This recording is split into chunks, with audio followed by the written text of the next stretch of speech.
जय हिंद। मैं नवीन। मैं एक कोचिंग इंस्टीट्यूट चला रहा हूँ भरथना में। जब यहाँ बच्चे आए, मैंने अभी 2-3 दिन हुए खोले हुए, तो मैंने देखा कि जो बच्चे 9, 10, 11, 12 के हैं, उन लोगों को बेसिक मैथ भी नहीं आती है। तो मुझे उन्हें समझाने में बहुत दिक्कत आ रही है। अगर उन लोगों को बेसिक मैथ आएगी तो मैं बड़े आसानी से उन लोगों को समझा दूंगा। पर जबकि उनको उनका बेस ही मजबूत नहीं है। क्योंकि आजकल क्या रहता है ना, बच्चों को भी और उनके माँ बाप को भी ये लगता रहता है कि अगर बच्चे की 10th की बोर्ड है तो कोचिंग पढ़ा दो उसको, या फिर उसको बहुत ज़्यादा ट्रेनिंग दिलवाओ इधर उधर से। या फिर 12th का एग्ज़ाम है तो उसको टीचर हायर करो बड़े अच्छे अच्छे। जबकि 11th में और 10th के नीचे जितने भी क्लास हैं उसमें कुछ नहीं पढ़ा उसने। तो क्या रहता है कि बच्चे का जो बेस है, बेस नहीं बन पाता है, तो वो टिकेगा कहाँ पे। तो इसी के लिए मैं एक सीरीज स्टार्ट करने जा रहा हूँ बेसिक मैथ की, जो कि ये बिल्कुल नवोदय से बिल्कुल जुड़ी हुई। जो 6th क्लास की प्रवेश परीक्षा है नवोदय की, उसमें बिल्कुल बेसिक से लेके 5th क्लास तक की मैथ पूरी आएगी।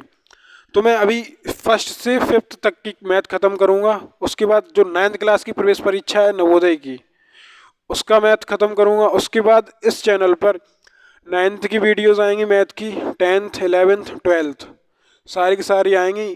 पर धीरे धीरे करके आएगी, अभी शुरुआत नई है तो भी वैसे ही आ पाएगा जैसे थोड़ा थोड़ा आएगा।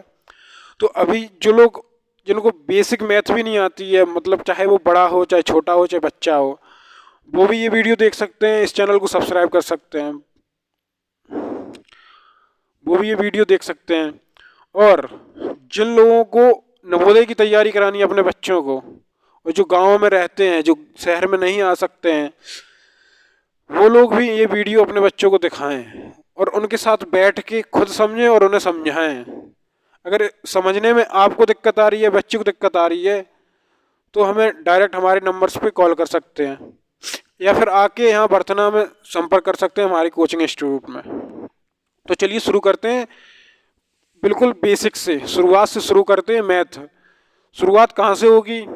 जैसे सबसे पहली चीज़ है कि हम गणना कैसे करते हैं, मतलब काउंटिंग कैसे करते हैं किसी भी चीज़ की, काउंट कैसे करते हैं किसी भी चीज़ को। तो इसकी शुरुआत होगी। इसके 3 सिस्टम हैं। एक भारतीय गणना प्रणाली, दूसरा अंतर्राष्ट्रीय गणना प्रणाली, तीसरा रोमन गणना प्रणाली, रोमन प्रणाली। तो रोमन में तो बच्चे की किताब में रोमन नंबर दिए रहते हैं, 1 का 1 आई जैसा लिखा रहता है, ऐसे 2 3 4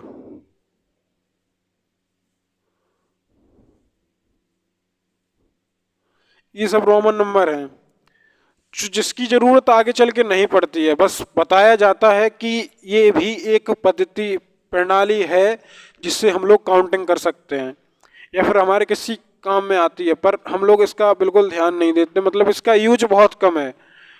तो हम पहली जो भारतीय भारतीय गणना प्रणाली है, इंग्लिश में जिसे इंडियन न्यूमरल सिस्टम कहते हैं, तो उसका क्या रहता है, उसमें काउंटिंग का तरीका क्या है, मतलब उस सिस्टम है क्या वो इंडियन न्यूमरल सिस्टम जो भारतीयों ने दिया है। इंडियन न्यूमरल सिस्टम, उसमें क्या रहेगा, जैसे कि एक ये संख्या है,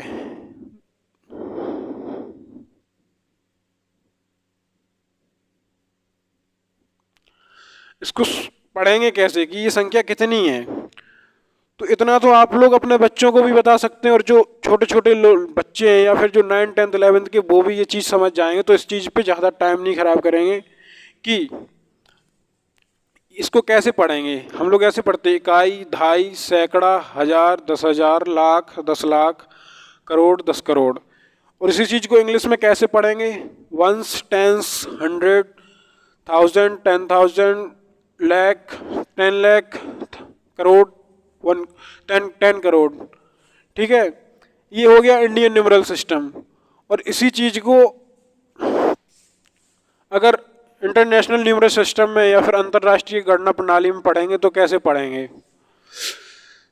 once, tens, 100, 1000, 10,000, 100,000, 1 million, 10 million, 1 billion, ये ऐसे जाएगा। ये मिलियन बिलियन में रहता है। जितना भी आप लोग इधर मतलब जो यूट्यूब पे अगर आप लोग देखेंगे तो वो बिलियन बिलियन में पहले रहता था सब्सक्राइबर, अब वो इंडियन न्यूमरल सिस्टम में कर दिया गया है।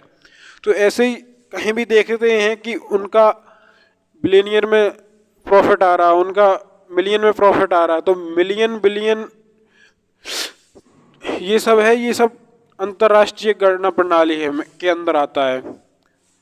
इस चीज़ को भी हमें ज़्यादा काम में नहीं आता है अभी। अभी हमें सिर्फ भारतीय गणना प्रणाली की तरफ ध्यान देना चाहिए बस, क्योंकि हम लोग अभी जो पढ़ेंगे फर्स्ट से लेके फिफ्थ तक उसमें सिर्फ यही आएगा।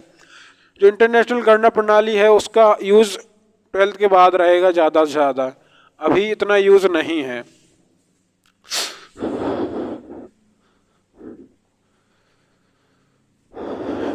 यूज़ 12th के बाद है, पर मैंने बता दिया आप लोगों को कि करना कैसे है। अब आगे बढ़ते हैं और देखते हैं कि जो नवोदय में क्वेश्चन आते हैं स्थानीय मान के, मतलब इंग्लिश में प्लेस वैल्यू, उसको कैसे निकालते हैं। जैसे कि वही संख्या का एग्जांपल ले रहा हूँ 1 2 3 4 5 6 9 तक।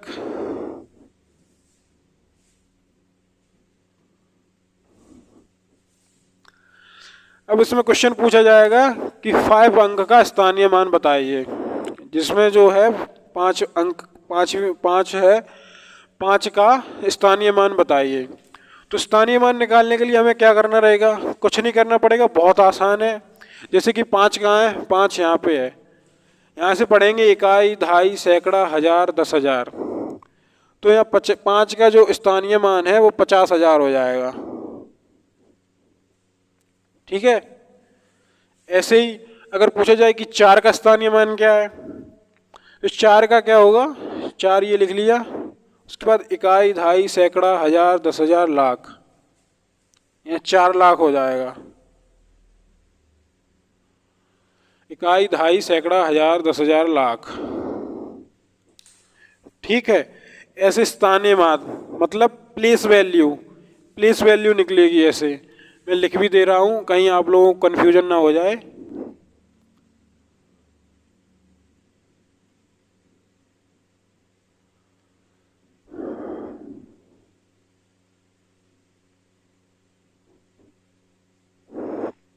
प्लेस वैल्यू निकालना आ गया होगा आप लोगों को। चलिए एक और बता देते हैं। यहाँ पे 3 का दे लेते हैं, 2 का ले लीजिए, 2 लिखा, उसके बाद इकाई, दहाई, सैकड़ा, हजार, 10,000, लाख, 10 लाख, करोड़। आप लोगों को अगर लिखने में भी दिक्कत है कि ऐसे इकाई, दहाई, सैकड़ा, हजार कौन करेगा, तो उसका सीधा सा एक फंडा है कि यहाँ 1 2 3 4 5 6 7 2 के पीछे 7 डिजिट हैं, 2 के पीछे 7 अंक हैं, तो 7 जीरो लिख दीजिए, 3 4 5 6 7। तो ये अब 2 करोड़ हो गया। इकाई, दहाई, सैकड़ा, हजार, 10,000, लाख, 10 लाख, करोड़। ये आप लोगों के 2 का स्थानीय मान निकल आया। तो इसी के आगे अब स्थानीय मान प्लेस वैल्यू हो गया। आगे चलते हैं फेस वैल्यू की तरफ, जिसको हिंदी में जातीय मान कहते हैं।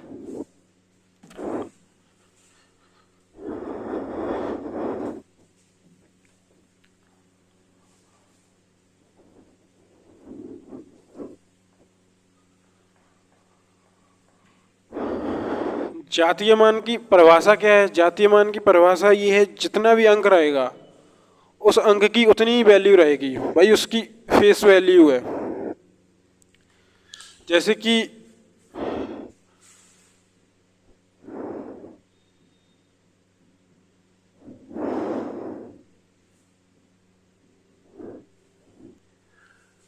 फेस वैल्यू, जातीय मान,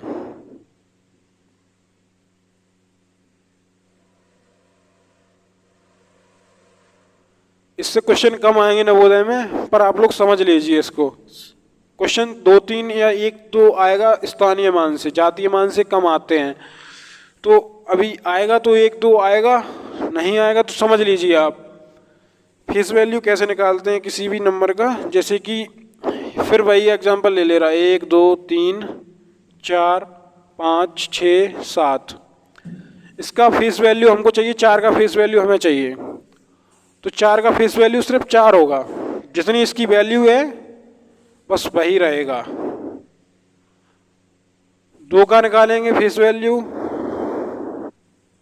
तो 2 रहेगा। अब बात आई कि जो लोग फेस वैल्यू निकालना सीखना चाहते थे उनको फेस वैल्यू निकालना आ गया। अब ऑप्शन कैसे आएगा, नवोदय की जो नवोदय की तैयारी कर रहे हैं वो कैसे पढ़ेंगे इसको, या फिर कैसे ऑप्शन आएगा तो उसको सिलेक्ट करें। तो उसमें क्या रहेगा उसमें सारे के सारे नंबर आएंगे ऑप्शन में, और इस साइड से आएंगे। जैसे कि मैं लिखूं 7, 6 5 4 3 2 1, इस हिसाब से आएगा। अगर ऐसा ऑप्शन रहेगा तो आपका वही ऑप्शन सही है। ठीक है, अब आगे चलते हैं संख्याओं की तरफ।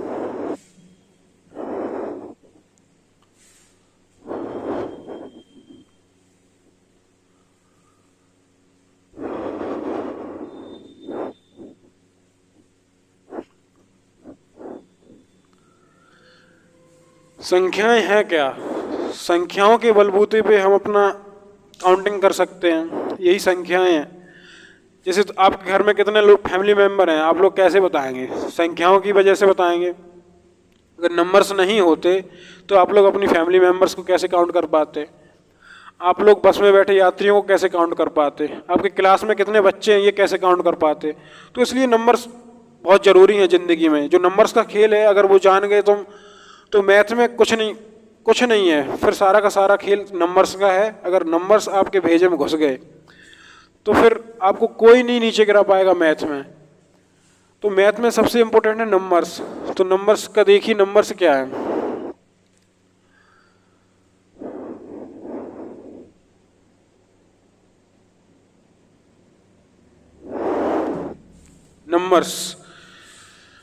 नंबर्स में आएगा natural number, whole number, odd number, even number, prime number, non prime number.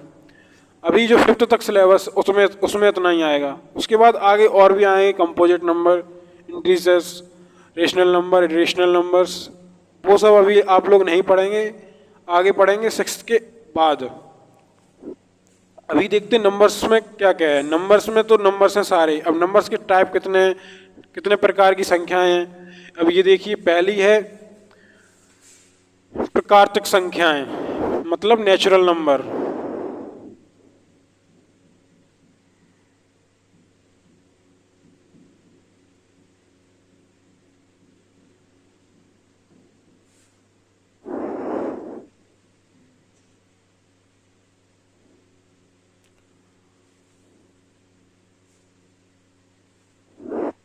Natural number क्या है? नेचुरल नंबर क्या रहता है कि एक से ऊपर जितनी बड़ी संख्या हैं, जितनी भी सारी नेचुरल नंबर हैं। 1 2 3 4 5 और आगे सारी की सारी, ये नेचुरल नंबर हो गई। अब इसके बाद आएगी होल नंबर, इसको हिंदी में कहेंगे पूर्ण संख्याएं। अब बात करते हैं पूर्ण संख्याओं की। पूर्ण संख्या क्या है?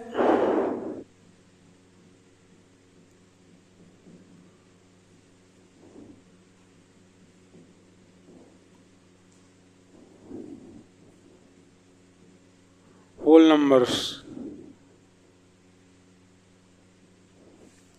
होल नंबर्स में 0 आ जाएगा। 0 प्राकृतिक संख्या नहीं है, ना धन पूर्णांक है। 0 पूर्ण संख्याओं में आएगा, प्राकृतिक संख्याओं में नहीं आएगा। या फिर पूछा जाएगा 0 कैसी संख्या है, और ऑप्शन रहेगा होल नंबर, पूर्ण संख्याएं, प्राकृतिक संख्या, सम संख्या, विषम संख्या। तो आपका ऑप्शन होना चाहिए पूर्ण संख्याएं। पूर्ण संख्या 0 एक पूर्ण संख्या है। अब 0 इसमें जुड़ जाएगा, बाकी सब सेम रहेगा नेचुरल नंबर से। ये 9th-10th क्लास का नहीं आएगा, पर जो नवोदय की तैयारी कर रहे हैं उन लोगों के बहुत काम में आएगा। और जो लोग अभी जो 6th क्लास में 7th क्लास में उनके काम आएगा, लेकिन 9th क्लास में जब चैप्टर घुसेंगे पहले ही, जो रियल नंबर्स का चैप्टर है उसमें ये सब काम आएगा, होल नंबर, नेचुरल नंबर। पर बड़ी क्लासों में इतना नहीं आएगा, वहाँ पे रेशनल इरेशनल ये सब चलेगा। पर जब तक ये नहीं आएगा तब तक आप लोग वो नहीं समझ पाएंगे।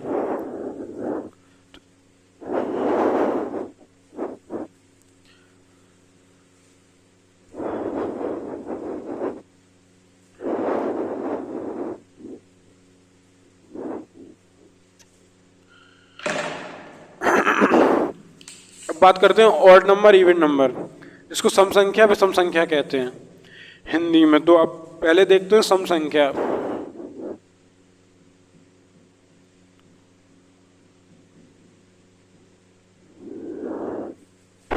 इंग्लिश में कहेंगे इवन नंबर।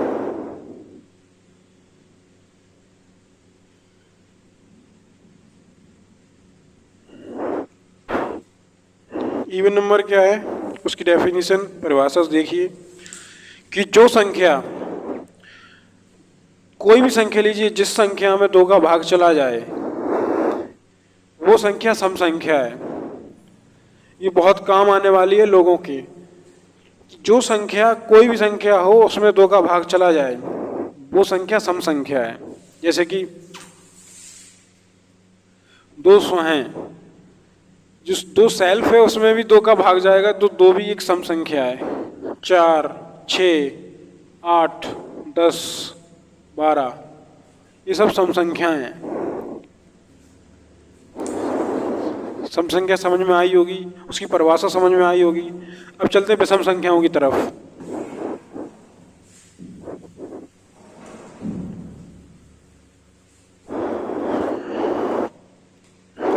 विषम संख्या,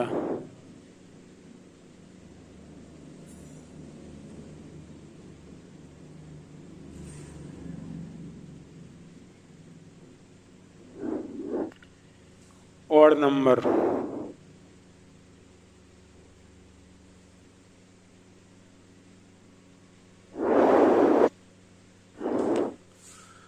इसमें क्या रहेगा, जैसी सम संख्या की परिभाषा थी कि जिस संख्या में 2 का भाग चला जाए वो सम संख्या है, ऐसी विषम संख्या या ऑड नंबर में क्या रहेगा, जो संख्या में 2 का भाग ना जाए, पूर्णतः डिविजिबल ना हो, मतलब पूर्णतः भाग ना जाए, तो वो संख्या विषम संख्या है।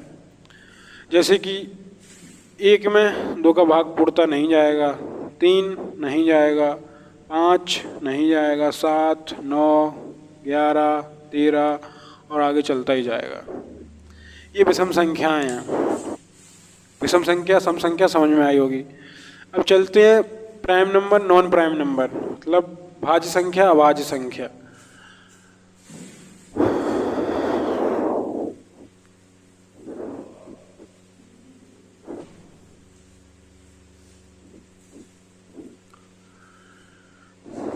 पहले बात करते हैं अभाज्य संख्या के बारे में। अभाज्य संख्या मतलब प्राइम नंबर। अब बात करते हैं प्राइम नंबर के बारे में, जिसको हिंदी में कहेंगे अभाज्य संख्याएं। अभाज्य संख्या क्या है,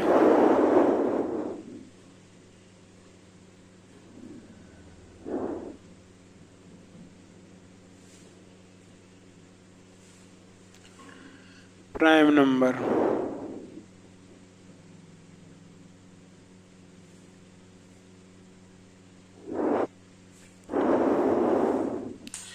पहले अभाज्य का मतलब समझिए। अभाज्य का मतलब है कि कोई भी संख्या जिसमें एक और वो संख्या खुद, उस संख्या खुद को छोड़कर बाकी किसी तीसरे का भाग चला जाता है तो वो भाज्य संख्या होती है। और भाज्य संख्या वहीं उल्टा हो जाएगा कि जिस भी संख्या को अगर देखेंगे ये भाज्य है, अभाज्य है, उस संख्या को छोड़कर और एक को छोड़कर किसी तीसरी संख्या का भाग नहीं जा रहा उसमें, तो वो अभाज्य संख्या है। जैसे कि 2 में किसी का भाग नहीं जाएगा, 1 और 2 के अलावा। एक अभाज्य, ना अभाज्य संख्या है ना भाज्य संख्या है। ये भी ऑप्शन आ सकता है आपका नवोदय में कि एक भाज्य संख्या है या नहीं है, अभाज्य संख्या है या नहीं है। या फिर कोई पूछ सकता है आपसे एक अभाज्य संख्या है या नहीं है, भाज्य संख्या है या नहीं है, तो ये न भाज्य है ना अभाज्य है, ये भी एक अपने दिमाग में फिट कर लीजिए। एक दो हो गया अभाज्य नंबर, उसके बाद तीन, तीन में तीन को छोड़कर और एक को छोड़कर बाकी किसी तीसरी संख्या का पूर्णतः भाग नहीं जाएगा। अब बात करते हैं चार का, तो चार में दो का भाग चला जाएगा, चार का चला जाएगा, एक का चला जाएगा, तो ये भाज्य संख्या में आएगा। अब पाँच की बात करते हैं, पाँच में पाँच को छोड़कर और एक को छोड़कर किसी तीसरी संख्या का भाग नहीं जाएगा। उसके बाद छः में तीन का जाएगा, दो का जाएगा, छः का जाएगा, एक का जाएगा, तो चार संख्या होगी जिनका भाग छः में जाएगा, तो छः भी भाज्य संख्या हो गई। उसके बाद सात, नौ में तीन का जाएगा तो तीन नौ नहीं होगा। उसके बाद 11, ऐसे ही आगे चलता रहेगा। ये चीज़ आप लोग देख लें। अब बात करते हैं भाज्य संख्याओं की। अब भाज्य संख्या वो हो गई जो ये संख्या और एक, बस दो ही संख्याओं का भाग जा सकता है, तीसरी संख्या किसी तीसरी संख्या का भाग इसमें नहीं जाएगा। और भाज्य संख्या क्या है कि तीसरी संख्या दो संख्याओं से ज़्यादा, तीसरी संख्या या चौथी संख्या या फिर उससे आगे की संख्याओं का जिसमें भाग चला जाए वो भाज्य संख्या है। जैसे 2, 3, 5, 4 बीच में है, तो चार में एक चार का भाग जाएगा, एक एक का जाएगा और फिर दो का जाएगा, तो ये तीन संख्याएं हो गई, मतलब दो से ज़्यादा, तो ये भाज्य संख्या के अंदर आएगा।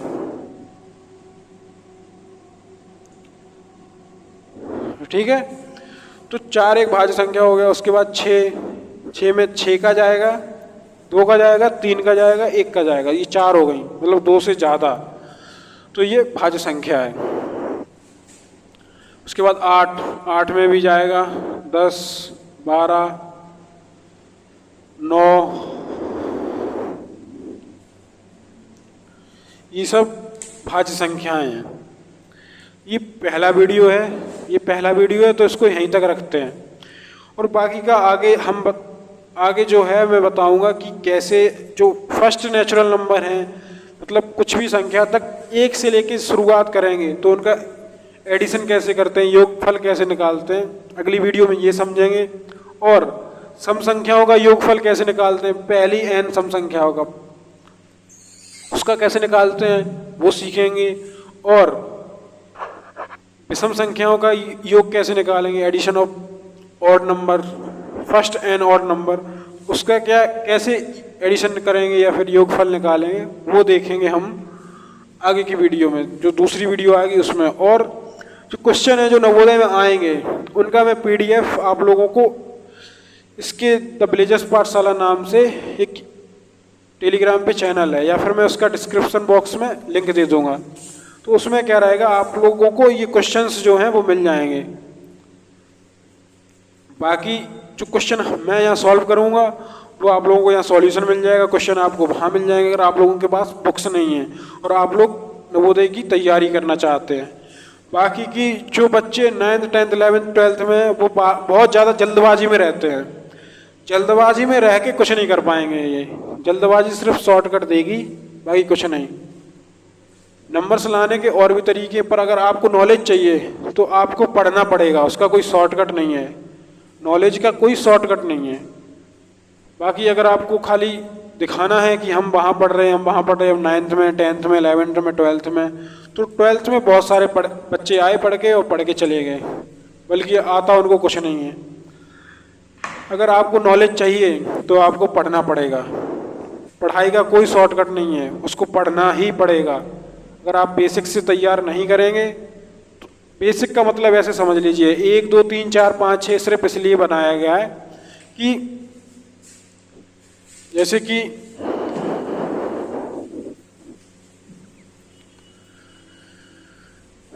कुछ घरों में होता है ना कि बच्चों को क्लास ऊपर लगा देते हैं कि वो बच्चा 3 में पढ़ रहा तो उसको 6 में बैठा दिया। लेकिन अभी कोरोना में ऐसा बहुत हुआ, कोरोना में 2 साल 3 साल बच्चे स्कूल नहीं गए, उसके बाद उनको लगा कि मेरे को कुछ आता नहीं, 2 साल बर्बाद हो गई, तो उन्होंने 2 साल, जैसे कोई बच्चा 7th में था तो वो सीधा 9th में आ गया, या फिर जो बच्चा 6th में था वो भी 9th में आ गया। तो इससे क्या दिक्कत होगी अब मैं वो बता दूं कि 1 2 3 4 5 6 7 8 9 10 11 12।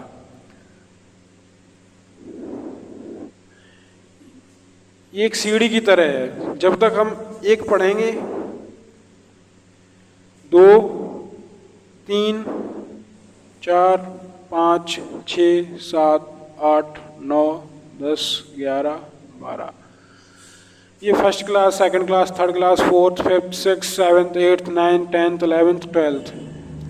अब इनका मतलब क्या है, ऐसे समझ लीजिए। जब सीढ़ी छोटी है, डंडे यहाँ 4 तक हैं। कुछ लोग क्या करते हैं कि बच्चों को पहले बचपन में खेल खेल में खिलाते रहते, उस पढ़ाई पे ध्यान नहीं देते। फिर जब वो 4th क्लास के लिए बड़ा हो जाएगा तो बच्चे उसके जो पेरेंट्स हैं गोदी लेके उसको 4th वाले डंडे पे खड़ा कर देते हैं। बच्चा यहाँ खड़ा हो गया, ठीक है। अब यहाँ खड़ा हो गया, यहाँ से उचका के यहाँ पहुँचा दिए। ये 3 डंडे उसको नहीं पता, पर अगर माँ बाप समझदार हैं तो उनको मेहनत कराते हैं, अपने बच्चे से खुद भी करते हैं, उसको पढ़ाते हैं, कवर करा देते हैं पूरा। बाकी बच्चा अगर यहाँ जाके ये 2 डंडे क्रॉस करेगा, सीधा चढ़ने की यहाँ क्रॉस करे, यहाँ चढ़ने की कोशिश करेगा, तो वो औंधे मुंह नीचे गिरेगा, क्योंकि माँ बाप की लंबाई यहीं तक होती है। ऊपर हाथ भी बढ़ाएंगे तब भी नहीं पहुंचेंगे। कुछ माँ बाप की लंबाई होती है, मैं लंबाई की बात नहीं करता, मैं पढ़ाई के मामले में लंबाई की बात कर रहा हूँ, उसको समझने की कोशिश करें। कुछ माँ बाप यहाँ तक पहुँचा देते हैं, मैंने देखा है, इसलिए बोल रहा हूँ आप लोगों को कि यहाँ तक तो लंबाई होती है, उनकी क्षमता है पेरेंट्स की। जो मिडिल क्लास फैमिली के जो पेरेंट्स हैं उनकी क्षमता है कि 4th क्लास तक का अपने बच्चे को बता सकते हैं, पढ़ा सकते हैं। बाकी जो 5th 6th और या फिर इससे ऊपर और 2-3 मतलब यहाँ तक चढ़ा बच्चा, यहाँ तक चढ़ा दिया, फिर यहाँ तक खुद आया, यहाँ तक आया, उसके बाद ये एक डंडा छोड़ के यहाँ पे चढ़ गया, तो फिर बच्चा औंधे मुँह गिरेगा। नो डाउट वो गिरेगा ही गिरेगा, क्योंकि फिर वहाँ से पेरेंट्स नहीं संभाल सकते यहाँ पे, क्योंकि यहाँ पे लंबाई बहुत ज़्यादा हो जाएगी सीढ़ी। अगर आप लोगों को ऐसे समझ में नहीं आ रहा तो आपके घर पे एक सीढ़ी होगी, तो आप वहाँ जाके देखें। अगर आप 2-3 सीढ़ी लागने की कोशिश करेंगे तो आपका या पैंट फट जाएगा या आप नीचे गिरेंगे। तो यही चीज़ मैं समझाना चाह रहा हूँ कि बच्चों को कभी मत कहें कि आपकी 10th आएगी तभी आप पढ़ें, 12th आएगी तभी आप पढ़ें। नंबर से कुछ नहीं होगा, मार्क्स तो आ ही जाते हैं, पर अगर नॉलेज है आपके पास तो बहुत कुछ कर सकते हैं आप लोग। धन्यवाद।